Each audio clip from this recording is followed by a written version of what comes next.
Monsieur Kader Abdelrahim, bonsoir à vous. Bonsoir à vous.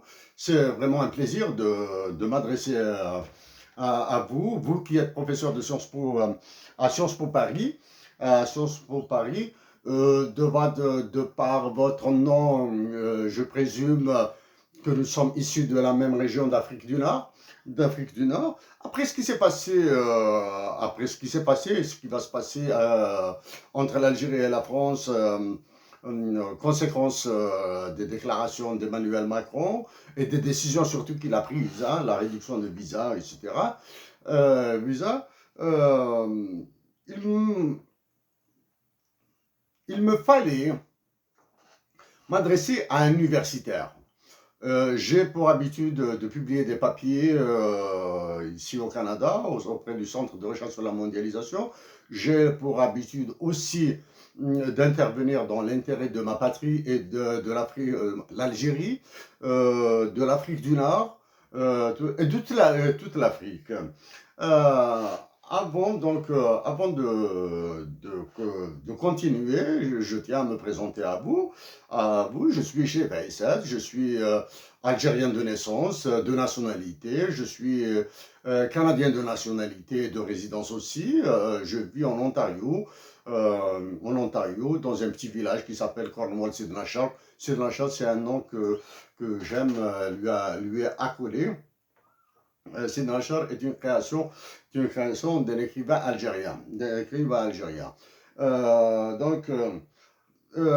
Il fallait que, pour sortir des discussions de café mort, des débats publics, des discussions de café mort, de ces évidences, de ces affirmations que certains de nos compatriotes africains, Afrique du Nord, Afrique subsaharienne et toute l'Afrique francophone, et même nos compatriotes qui résident à l'étranger.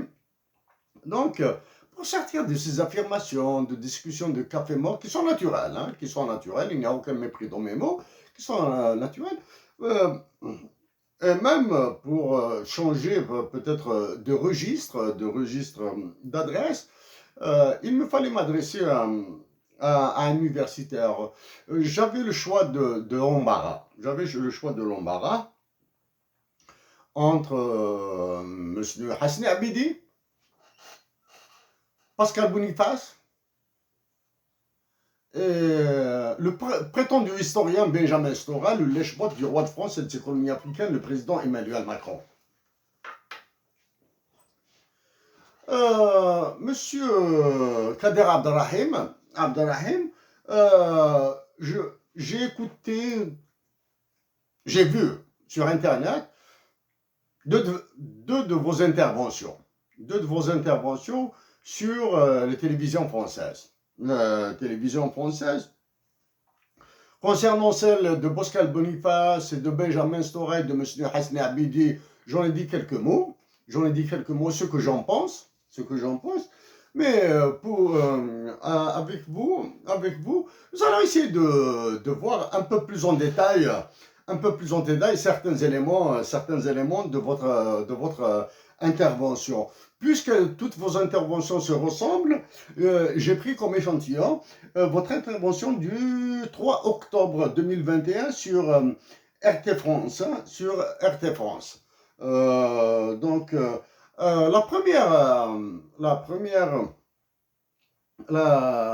Mes premiers mots sont des remerciements. Vous avez déclaré, nous avons repris vos mots, hein, donc ce sont mots que nous avons transcrits ici. Vous avez dit une transition en douceur. Vous avez suggéré une transition en douceur pour éviter encore une fois la violence dont le pays a été meurtri dans les années 90. Ce sont vos mots, repris tels que vous les avez prononcés dans votre échange avec le présentateur du journal de télévision du journal d'information de RT France. Hein. Donc, je le répète, une transition en douceur pour éviter, c'est votre suggestion à aux Algériens, une transition en douceur pour éviter encore une fois la violence dont le pays a été meurtri dans les années 90. Donc, premièrement, en tant qu'Algérien, je vous dis merci pour ces mots. Merci pour ces mots qui vont dans le sens de la paix, de l'apaisement, dans mon pays d'origine. Moi, qui ai l'habitude plutôt de parler de paix en Algérie, en Tunisie, en Afrique et dans toute l'Afrique. Hein, et dans toute l'Afrique. Mais maintenant, c'est votre souhait. En commençant par ce souhait, je tiens à vous dire d'emblée, que pour cette transition en douceur, moi, je n'ai pas été dans la langue de bois, dans cette langue de bois. Je lui ai donné une consistance. J'ai suggéré le renouvellement de l'état-major de l'armée en 2 temps, sur une période de 6 mois, et une élection présidentielle anticipée. Récemment, donc, j'ai suggéré le renouvellement de tout l'état-major de l'armée algérienne en 2 phases et sur 6 mois, avec une élection présidentielle. Avec une élection présidentielle. Donc, ici, c'est toute la différence. Je le répète, hein, merci pour ces mots qui souhaitent la paix à mon pays, qui suggèrent une transition en douceur. Donc, ici, c'est la différence entre le verbiage français, en usage en France, et l'efficacité en usage en Amérique du Nord. En Amérique du Nord. En Amérique du Nord, quand on affirme, on doit faire suivre cette affirmation avec une argumentation. Quand on fait suivre une affirmation d'une argumentation, on doit la faire suivre d'une démonstration. Ainsi, tout le raisonnement scientifique sera complet. Donc, pour vous, une transition en douceur pour éviter encore une fois la violence dont le pays a été meurtri dans les années 90. L'autre élément de votre question, dans les années 90, l'Algérie, depuis son indépendance, l'Algérie a vécu dans la violence. La première violence, c'est la privation des libertés. Ça, c'est une violence. Les autres violences, maintenant, il y a les violences armées et les violences civiles. Dans les violences armées, il y a ce qui s'est passé en 1963 en Algérie. Il y a ce qui s'est passé entre l'Algérie et le Maroc. Il y a ce qui s'est passé en 1975-76. Il y a ce qui s'est passé en 1980. Il y a ce qui s'est passé en 1988. Il y a ce qui s'est passé en 2001. Il y a ce qui se passe actuellement. Voilà. Donc, il n'y a pas que les violences des années 90. Toute la période post-indépendance de l'Algérie est pleine de violence, bien sûr. Il y a les exécutions extrajudiciaires, il y a les détentions, il y a la torture en prison, il y a les disparitions, disons, toute la panoplie en usage par les dictatures militaires. Voilà. Donc du moins, quand je parle de ça, je donne des éléments concrets. Maintenant, vous avez, juste après cette phrase, vous avez ajouté, pour éviter le soubresaut en Égypte, Tunisie et Syrie. Monsieur Abdelrahim Kader, donc, en Tunisie, en Égypte, en Syrie et Libye, c'est une autre histoire. Du moins, c'est pas une autre histoire, c'est un autre type d'histoire. En Syrie, en Égypte et au Maroc, vous avez oublié de citer le Maroc. C'était des processus de déstabilisation conduits par des ONG hyper puissantes qui ont une nationalité. Elles sont américaines, elles ont été relayées par des organisations tant locales, c'est-à-dire en Égypte, en Tunisie, au Maroc et en Algérie, qu'européennes, essentiellement dans les anciens pays de l'Est. Donc, ce ne sont pas des soubresauts. Ce sont des processus de déstabilisation qui ont été organisés à partir des États-Unis d'Amérique, théorisés à partir des États-Unis d'Amérique, relayés par des pays européens et alimentés par des organisations locales, tant en Algérie qu'en France, organisations locales tant en Algérie, Maroc, Tunisie, Égypte, qu'elles soient formelles, organisées, ou bien des électrons libres envoyés dans les masses populaires, au milieu des masses populaires. Donc, après les remerciements pour votre souhait de paix en Algérie, il y a une différence d'approche. Donc, quand j'ai étudié coopération internationale à l'Université de Montréal, j'étais un petit peu surpris quand ils ont parlé des printemps arabes. Donc, je mets de côté le cas de la Tunisie, de l'Égypte et du Maroc. Certains voient les conséquences, le désastre des résultats. En Algérie, l'Algérie l'a vécu autrement. C'est le seul pays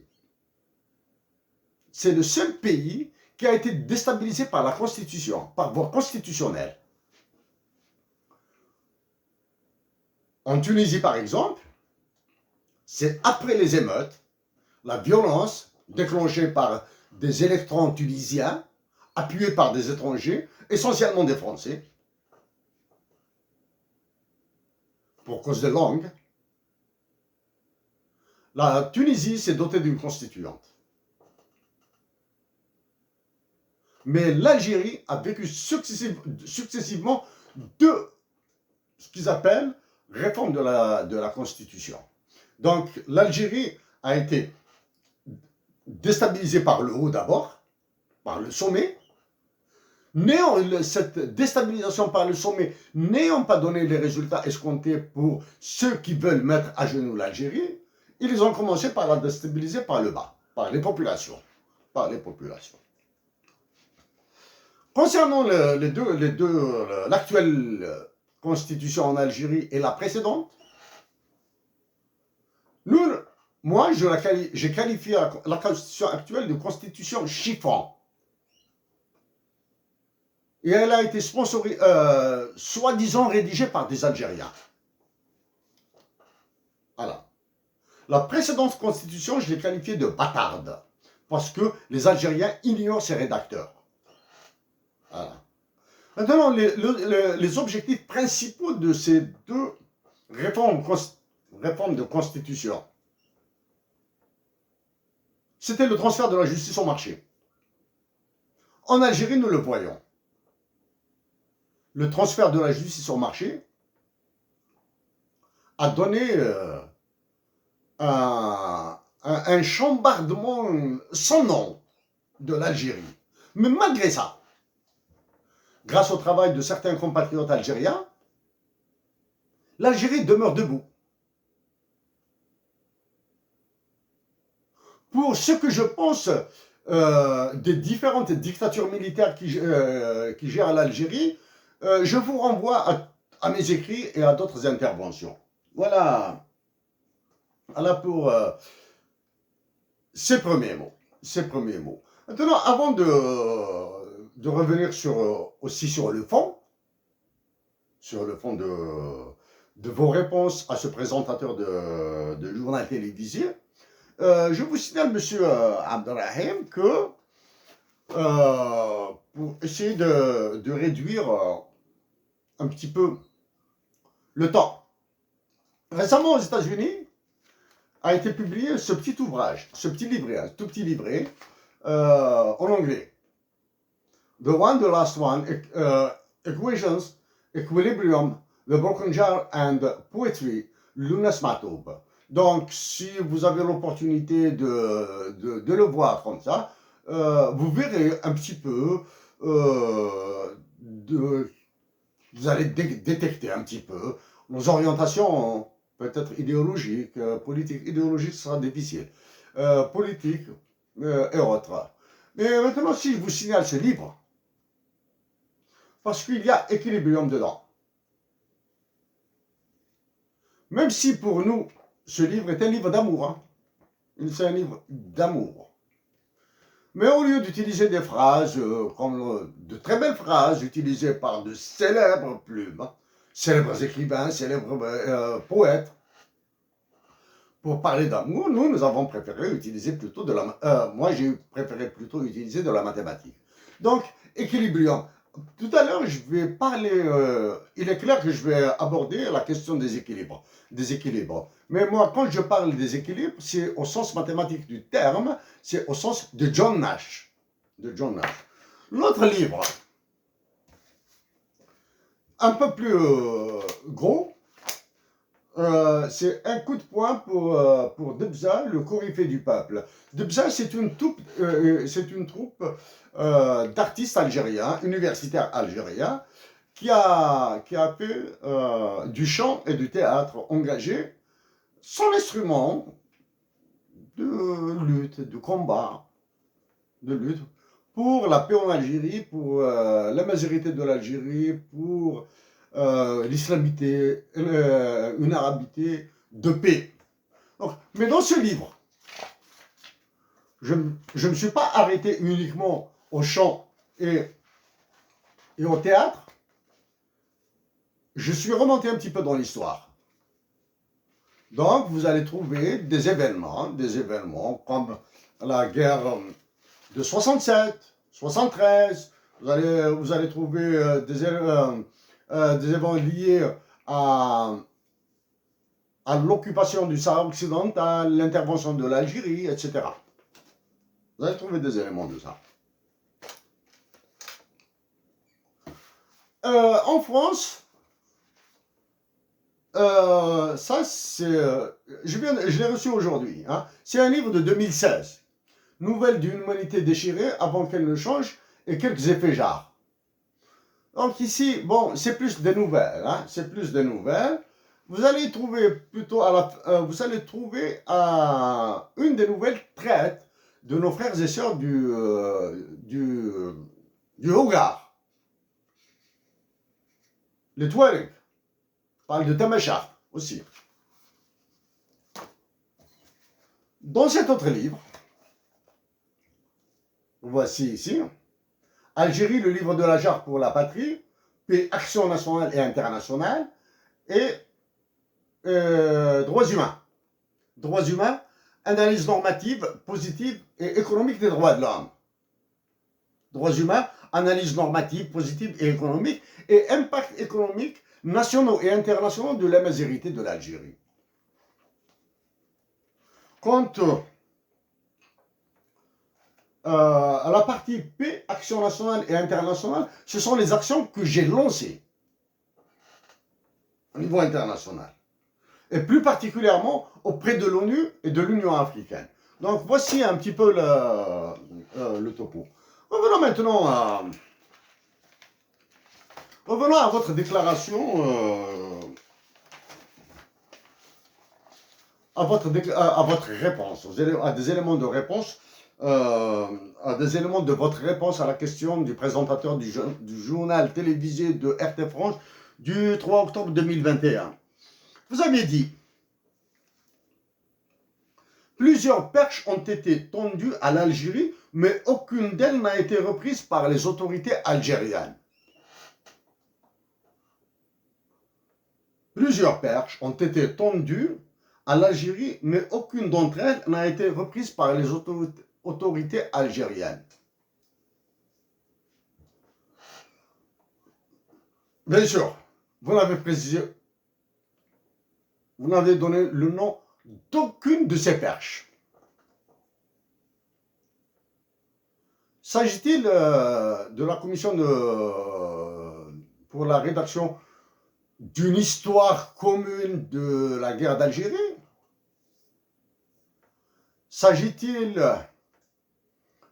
d'une perche pour des échanges économiques strictement au profit de l'Union européenne et de la France en particulier? S'agit-il d'une perche sur le respect des droits de l'homme, sur les droits de l'homme en général en Algérie? Ou s'agit-il de chantage?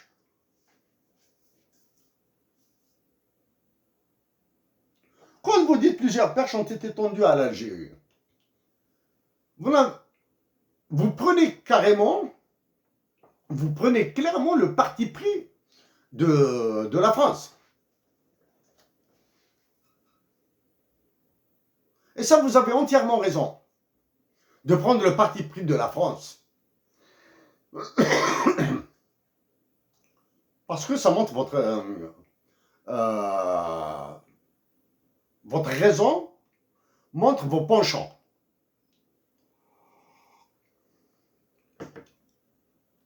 Maintenant, ces perches, étaient-elles destinées à dessiner un nouvel équilibre toujours en faveur de la France? Ou à rééquilibrer un rapport qui est déjà biaisé dès le départ? Maintenant, en termes de balance commerciale, l'Algérie a un avantage sur l'Union européenne. Ce sont les chiffres d'Eurostat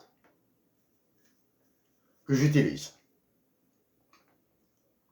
En termes de droit et de domination, l'Union européenne a pris le dessus sur l'Algérie. Pour preuve, je m'excuse, monsieur Abdelrahim, je suis obligé de vous lire un extrait en anglais.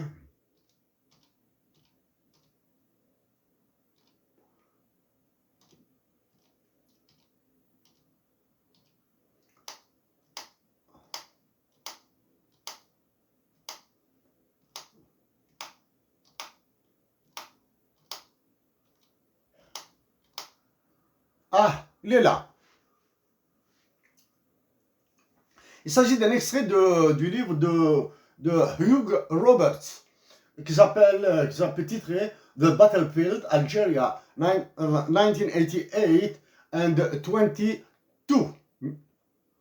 La bataille, le champ de bataille, le champ de bataille, Algérie, 1988-2002. Qu'est-ce qu'il dit?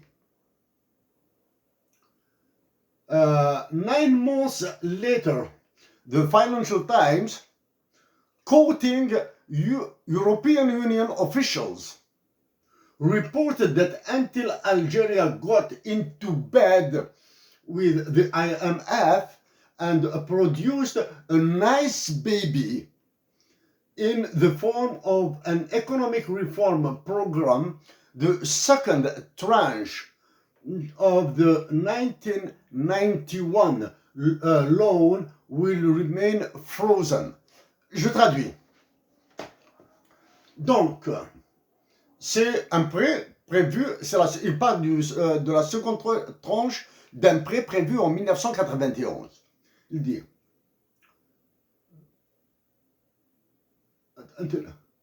aussi longtemps que l'Algérie refuse de se coucher et de produire un joli bébé avec le FMI, la seconde tranche de ce prêt de 1991 va demeurer gelée. Voici le rapport de domination de l'Union européenne sur l'Algérie. C'est-à-dire, ma patrie a été traitée de prostituée par l'Union européenne. Monsieur Kader Abdelrahim, c'est ma patrie. Et si vous avez un lien d'amitié ou de considération pour l'Algérie, vous devez partager ma peine, ma douleur de dire que ma patrie a été traitée de prostituée.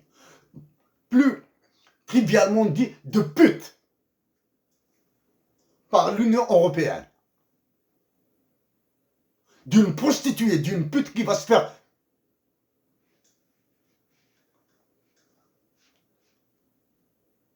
3 points de suspension par le FMI.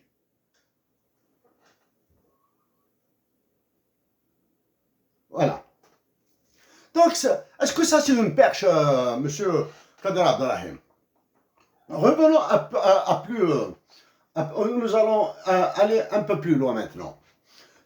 Monsieur Kader Abdelrahim, avant d'aller dans ce plus loin, ça aurait été mieux si j'avais abordé mon adresse avec vous avec des éléments de la théorie de Norbert Elias.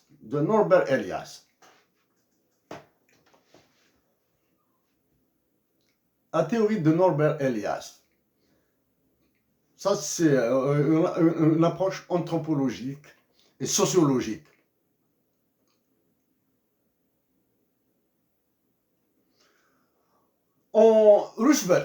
Franklin Delano Roosevelt, le 22 janvier 1943, à Casablanca, a dit « Why does Morocco, inhabited by Moroccans, belong to France?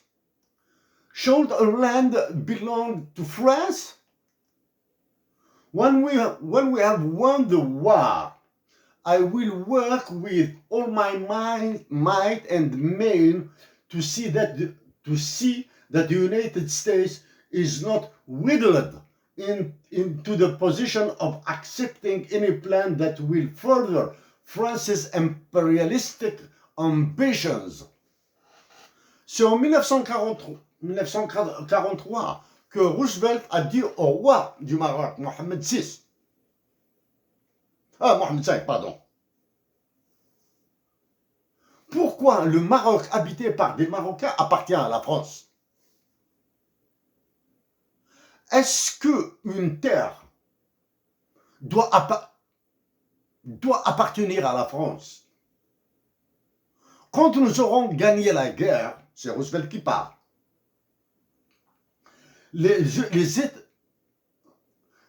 Roosevelt qui parle, je travaillerai de toutes mes forces. All my might and main to see that. Que les États-Unis d'Amérique ne vont pas cajoler la France en acceptant son impérialisme, ses ambitions impérialistes en Afrique du Nord. Ça, c'est Franklin Delano Roosevelt. Une autre.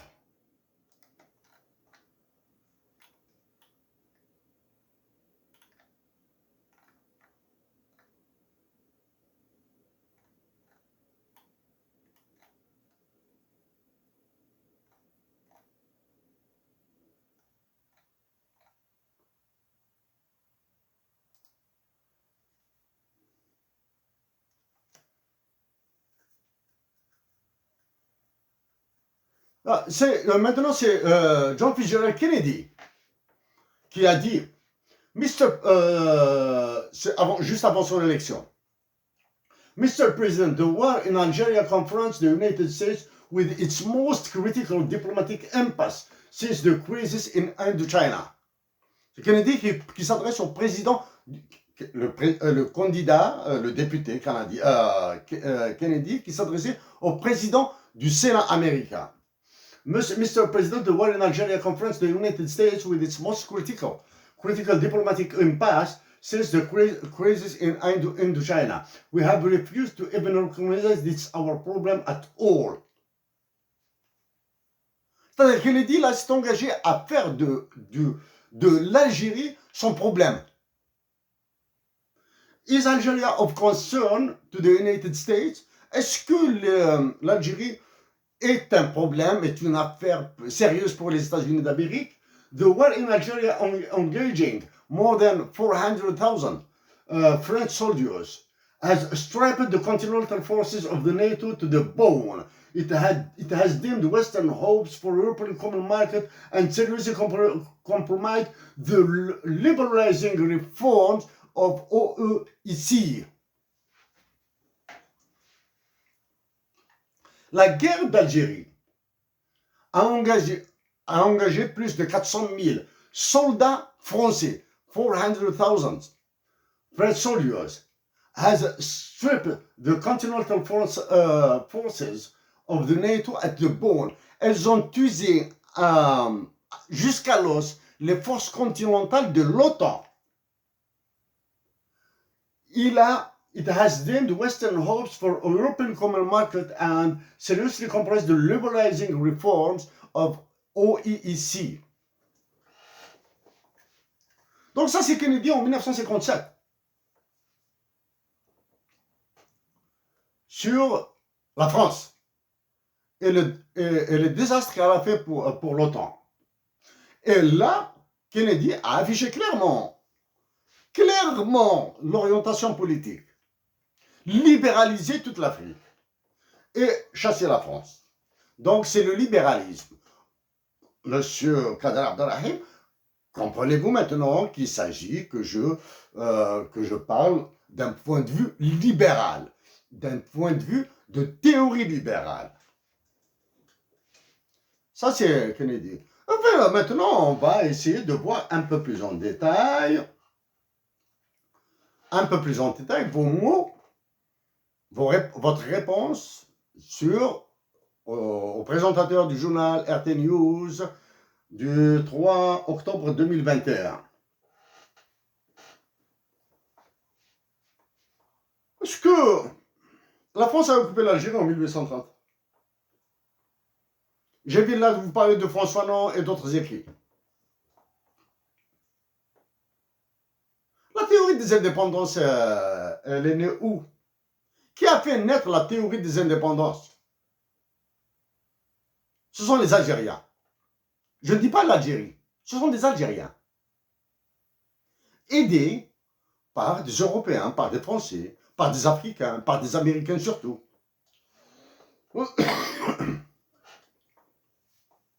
Voilà. Question maintenant. À vous, monsieur Kader Abdelrahim, j'ai une impression que dire que ce que les Algériens ont fait depuis 1830 jusqu'à 1962 est une révolution. J'ai l'impression que votre langue a peur de se fracturer. De dire que les Algériens ont offert à l'humanité une révolution. Une guerre de 54 à 62. Maintenant, pour offrir à l'humanité une révolution, est-ce que les chimpanzés peuvent faire ça? Est-ce que des ouistiti peuvent faire ça? Il doit y avoir des hommes et des femmes pour la faire. Non, si ces hommes et femmes ne sont pas une nation, alors ces hommes et femmes ont créé une nation composée d'Amazirs, d'Arabes, de confession musulmane, de confession juive, de confession chrétienne, d'animistes. Donc, si ces habitants de cette terre ont réussi à offrir à l'humanité une révolution, c'est que c'est une nation qui a pu se souder, indépendamment des appartenances ethniques ou religieuses. Ça, je suis certain. Vous comprendrez que je fais allusion à Norbert Elias. Vous avez ajouté. Alors, en continuant toujours sur problème de guerre, de libération, de révolution. Des historiens américains considèrent que la révolution algérienne est l'une des plus abouties de l'histoire de l'humanité. Ça.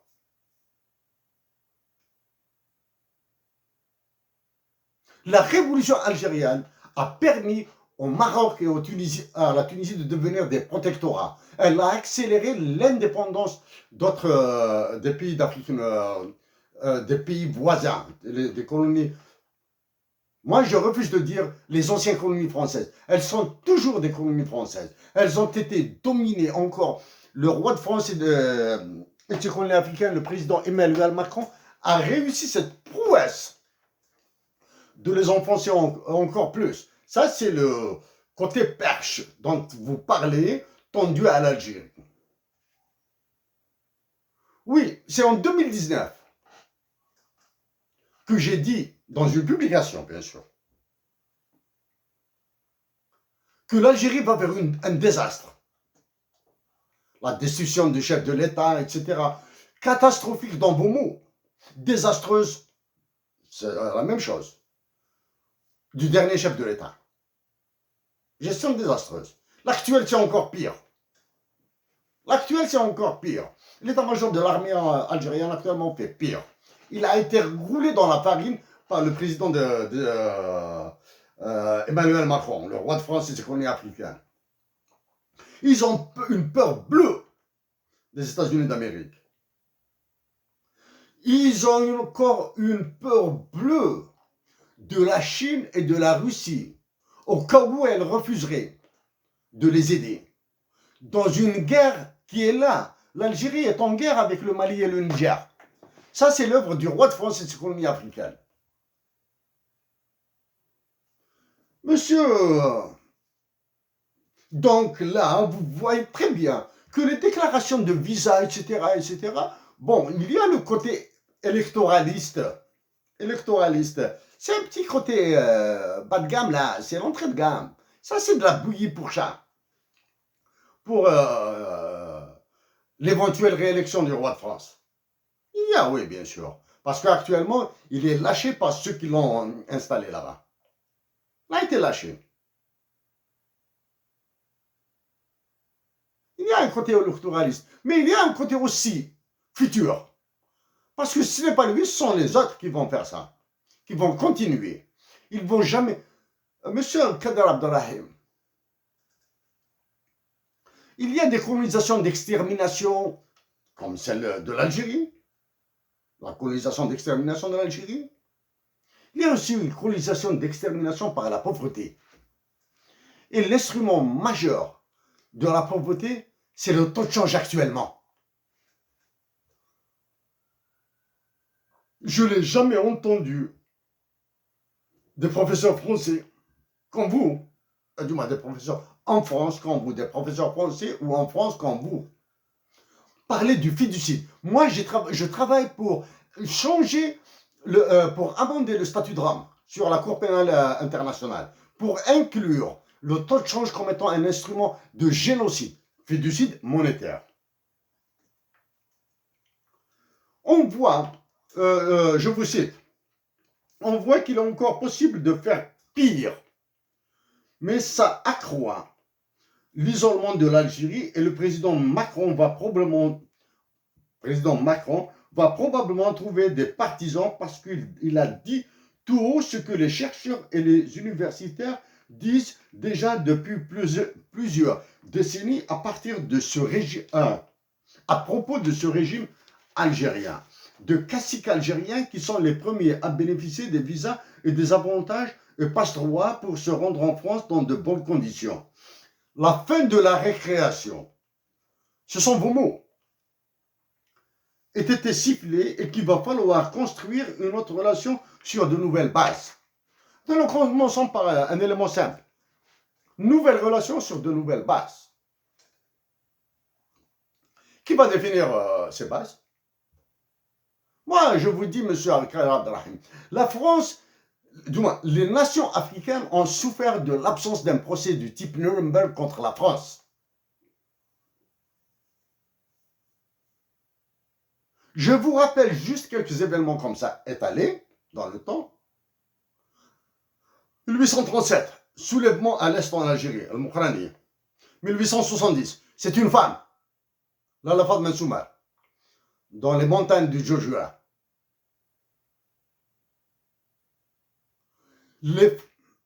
La bataille d'Isharevan et la participation des femmes dedans, du moins la participation, le poids des femmes exercé par les femmes sur les hommes, est un chef-d'œuvre. C'est un chef-d'œuvre de ce que peuvent réussir les femmes algériennes. Ensuite, soulèvement conduit par l'Emir Abdelkader. Ensuite, il y a eu la Première, Deuxième Guerre mondiale. Ensuite, il y a eu les massacres de Sétif, Galma et Kharata en 1945.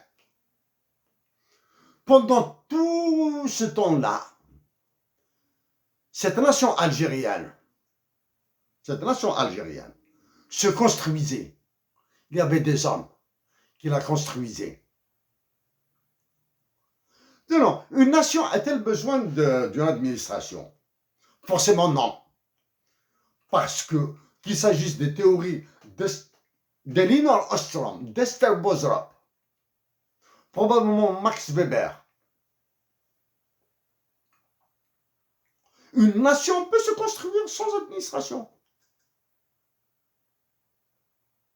Il suffit qu'elle s'organise socialement. Voilà. Non, quelle base? De dominer à dominant? De plus civilisé à moins civilisé? Non, relation. Ah, ce ne sont pas vos mots, ce sont mes mots. La relation algéro-française, il est dit qu'elle est passionnelle. Maintenant, c'est une relation entre ceux qui dirigent des États qui est passionnelle. Maintenant, la passion doit être clairement définie. S'agit-il d'une passion d'amour ou d'une passion de haine? S'agit-il d'une passion de coopération ou d'une passion de domination?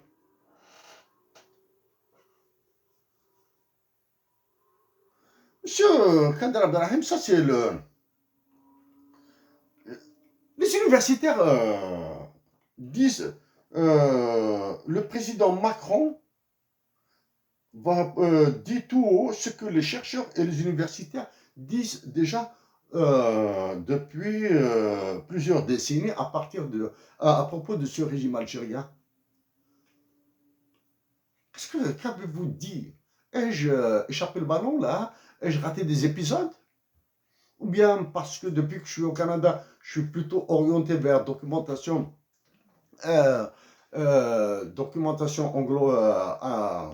anglaise, anglo-saxonne, anglophone, américaine et anglaise. Qu'est-ce qu'on fait? Hussein Ahmed a bataillé tout seul. Mais là, vous touchez quelque chose de... Vous avez touché quelque chose de sensible dans vous que vous avez ébauché juste avant.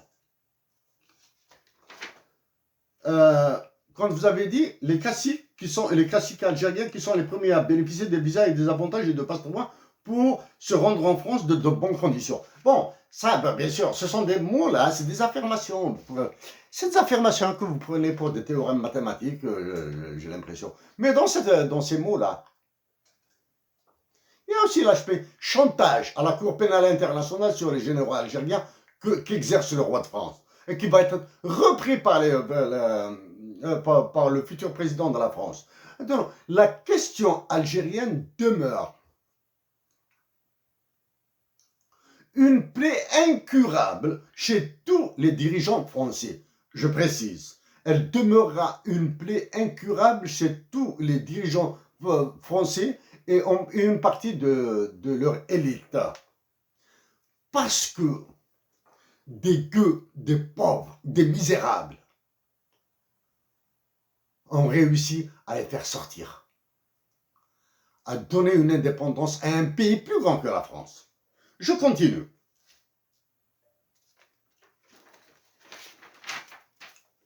Sur le Hirak. Oui, c'est vrai que c'est aussi un appel au Hirak. Ce sont vos mots. Je crois que le président Macron dit en gros, je fais ma part et il faut que vous preniez vos responsabilités et ça reste aux Algériens. Je crois que c'est un message qui sera entendu. la relation entre la France et l'Algérie est singulière, elle est différente. Ça, bon, la relation, ce qu'il est passionnel, amour, etc. Mais maintenant sur les Hirak. Oui, c'est vrai que c'est aussi un appel au Hirak. Le président Macron appelle au Hirak, soutient le Hirak. D'abord, ce mouvement dont vous parlez, j'ai mal à la langue en prononçant ce mot-là. J'ai mal à la bouche, là. Ce mouvement que vous citez, là, c'est un mouvement destructeur, ravageur. Regardez dans quelle situation se retrouve la Libye. Regardez dans quelle situation se retrouve l'Égypte, la Tunisie, la Syrie, le Maroc. Pour moi, là, ce mouvement de manifestation qui a détruit l'Algérie, bien sûr, là, ce mouvement, ces manifestants ne peuvent pas détruire tout seuls l'Algérie. Ils l'ont détruite avec la complicité des généraux. Ils l'ont détruite avec le silence de certains universitaires comme vous. Si l'Algérie est restée debout, c'est grâce au travail d'autres Algériens qui ont gaspillé beaucoup de temps dans cette arnaque, fumisterie, dans cette trahison de la patrie là. Au lieu d'aller vers un débat sur l'économie, sur la défense de la nation, sur l'armée algérienne, plus constructif, sur l'éducation, sur la santé, des Algériens ont gaspillé leur temps là, à batailler pour attirer l'attention des autres Algériens. C'est pour cette raison que l'État algérien est demeuré debout. Bien sûr, vous, en tant que professeur à Sciences Po, sans la nation, sans une nation, sans un peuple, un État ne peut pas exister. Ça, c'est première règle. Parce que la nation, ou le peuple, si vous voulez, algérien existe. Malgré ces ravages, l'État est demeuré debout. Quand je parle d'État, croyez-vous qu'il est difficile pour l'Algérien d'aller attaquer les mairies, les daïras, les arrondissements, les préfectures, les wilayas? Croyez-vous qu'il est difficile pour eux d'aller voler des dépôts de carburant, d'attaquer des banques? Pas difficile. Il y a des mafias qui sont prêtes pour ça, à les aider pour ça. Mais, même si la jeunesse algérienne, les Algériens, vous allons parler de l'éducation, de trucs, c'est dramatique avec ces histoires d'arabisation là. Il y a des Algériens qui ont gardé aussi, même s'ils ont développé un mépris, un dégoût immense de l'autorité publique. Ils ont gardé le sens du patriotisme. Ils l'ont. Non, au niveau international. Monsieur Kader Abdelrahim, dans vos mots, il y a... je ne suis pas déçu, là. Hein. Je ne suis pas déçu. Je ne suis pas surpris. La déclaration de l'histoire de visa là, à dormir debout de Macron. Le Maroc et la Tunisie étaient concernés aussi.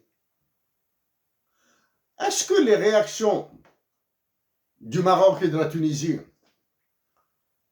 sont plus intelligentes que la réaction algérienne? Je pense que oui. Parce qu'ils sont dans une situation de faiblesse incroyable. Le président de la Tunisie, que nous soutenons de tout notre cœur, est pris à la gorge là. Il vient de nommer un premier ministre qui a travaillé pour la Banque mondiale, ça veut tout dire. Le Maroc, il est pris dans ces histoires d'économie là, ouverture à tout vent là. Ouverture à tout vent, que le Maroc, que mes frères et sœurs du Maroc, ce sont mes frères et sœurs les Marocains. vont payer bientôt, là. Ils vont payer ça. L'Algérie a un déficit de la balance courante, rien que de la balance courante, de 17 milliards. Celui du Maroc, je pense qu'il est de, dernier chiffre, il est de 3 milliards. D'un milliard, quelque chose comme ça. 1 ou 3 milliards. Entre la Tunisie et le Maroc. 3 et 1 ou 3. Quoi? Par quoi ça se paye? Les Français sont en train de ravager le Maroc. Ils sont en train de ravager la société marocaine, la société amazigh, le peuple amazigh marocain. Il est devenu un paradis fiscal.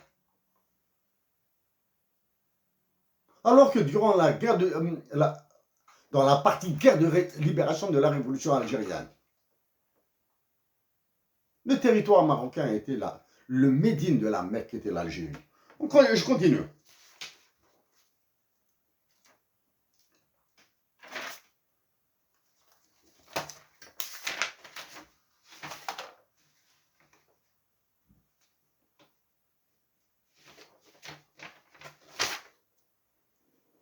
Si l'Algérie tombe, si l'Algérie s'effondre, qu'adviendra-t-il du Maroc et de la Tunisie? Êtes-vous heureux? Monsieur Kader Abdelrahim, lors de la dernière Assemblée générale des Nations Unies de septembre, la honte de l'Afrique a atteint son paroxysme. Pendant que des chefs d'État de l'Occident sont partis à l'Assemblée, chefs d'État des puissances, ont été à l'Assemblée générale des Nations Unies, aucun chef d'État nord-africain, parmi les pays auxquels nous nous intéressons, n'est allé. L'Algérie a délégué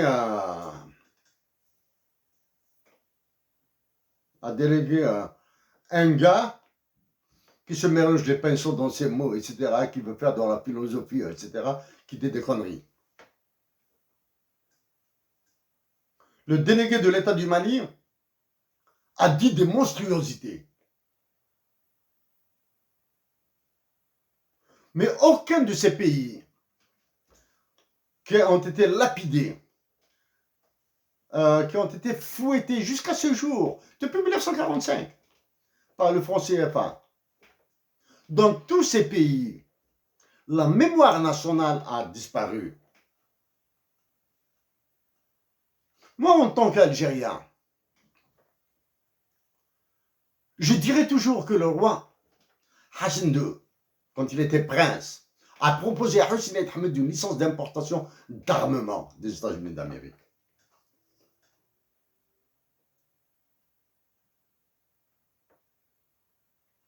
Je dirais oui que la France est derrière l'assassinat de Modibo Keïta.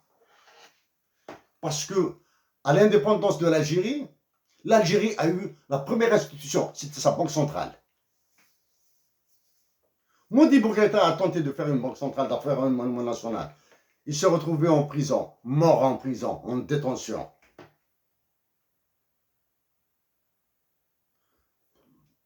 Actuellement, monsieur Kader Abdelrahim, je ne suis pas militant politique. Hein. Disons que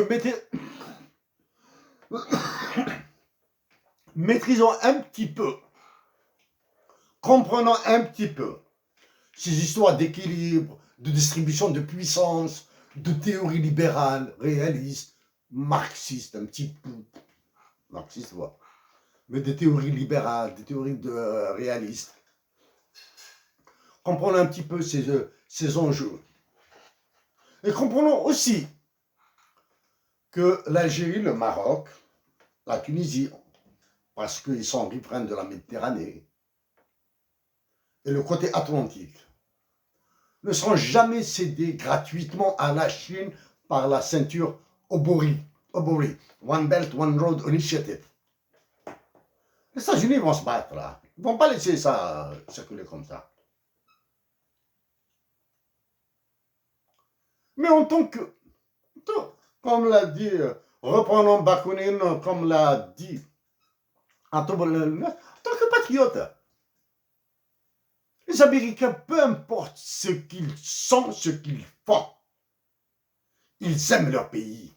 J'ai visité les États-Unis d'Amérique. Je crois devenir jaloux.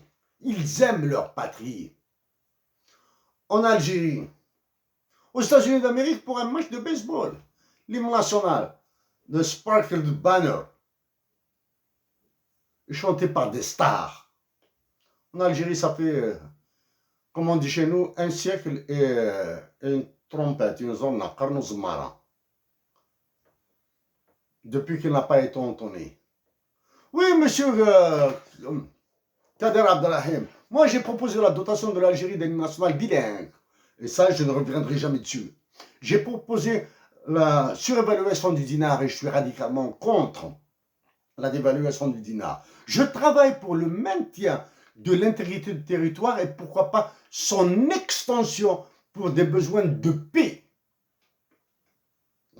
Oui, je travaille pour l'amendement du statut de rame pour inclure le fiducie monétaire. Oui, j'ai qualifié la CEDEAO, la communauté économique des États de l'Afrique de l'Ouest, l'Union économique monétaire ouest-africaine, l'Union monétaire ouest-africaine d'organisations terroristes. Je travaillerai pour ma patrie, pour mes compatriotes, y compris les Tunisiens et les Algériens, les Marocains, les Maliens, les Burkinabés, les Nigériens. C'est toute la différence qu'il y a entre moi et vous, M. Kader Abdelrahim. C'est toute la différence qu'il y a entre l'analyse avec du verbiage franco-français avec les analyses américaines. Monsieur Kader Abdelrahim, il a toujours de la passion. Sans passion, on n'est pas humain. Même les animaux sont passionnés. Il y a des animaux qui sont passionnés. Il y a de la passion, oui. Mon pays doit être enlevé aux prédateurs occidentaux et aux prédateurs nationaux. Oui, je sais que Macron, ce président qui vous plaît tant, que je trouve très intelligent, très malin, fait planer la Cour pénale internationale sur certaines têtes en Algérie. Monsieur Kader Abdelrahim, j'ai visité le Maroc, j'ai visité la Tunisie, j'ai visité le Danemark et d'autres pays. Mais je me suis senti bien au Maroc et en Tunisie. Quand bien même les conditions étaient affreuses. Mais j'étais bien. Hein. J'étais bien. J'étais au milieu de Marocains, de Tunisiens. Nous sommes ce que nous sommes. Mais nous sentons bien. C'est comme si c'était notre terre. Allez, bonne soirée à vous, monsieur Kader Abdelrahim. Et au plaisir de vous entendre.